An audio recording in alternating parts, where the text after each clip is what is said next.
La Bible commence avec la création du ciel et le gouvernement du ciel. Elle termine avec l'émergence du ciel, de ce qui a été formé par le ciel, selon des principes divins. La ville sainte, nouvelle Jérusalem issue de Dieu et venant du ciel, accomplissant cette parole que nous lisons dans Hébreux 11:16, car Dieu leur a préparé une cité. Rappelons-nous qu'une des caractéristiques de l'Ancien Testament à chaque stade de son développement, c'est l'affrontement et le contraste entre deux mondes, deux ordres, le divin et le terrestre. Tout au long de l'Ancien Testament, nous avons cet élément du ciel défiant ce monde et saisissant dans ce monde ce qu'il pourra prendre et constituer selon son propre ordre et sa nature céleste. Cela ne demande pas une connaissance très profonde de l'Ancien Testament pour pouvoir confirmer cela. En parcourant rapidement toute son histoire, vous reconnaissez que vous êtes en présence d'un conflit incessant. C'est ce conflit entre le ciel et la terre. Le ciel n'est pas satisfait par ce monde, bien au contraire. Le ciel est contre ce qui est ici, dans ce monde. Mais le ciel cherche à saisir hors de ce monde ce qu'il peut reconstituer selon ses propres normes.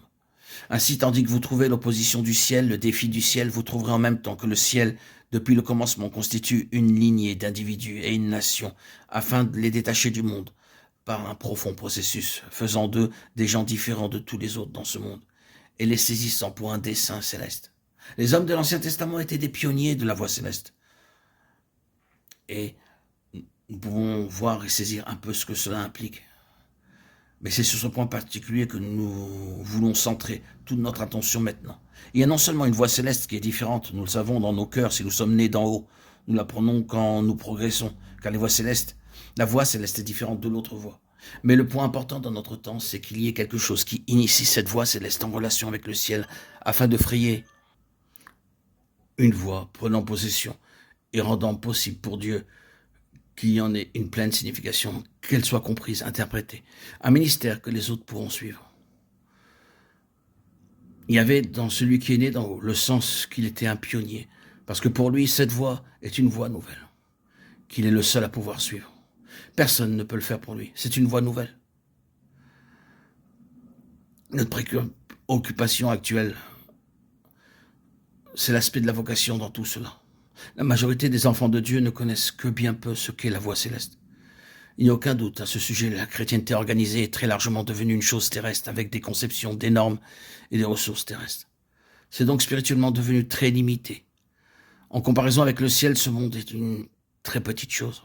Cela est vrai spirituellement aussi bien que de manière visible. Mais le royaume des cieux est une vaste chose, bien plus grande que toute conception de l'homme.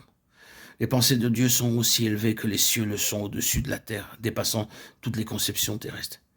Et ce n'est que quand nous parvenons loin de cette terre que nous réalisons, d'une part, combien misérablement petits nous sommes, et d'autre part, qu'il est possible de marcher dans un beaucoup plus grand domaine. Je parle ici spirituellement.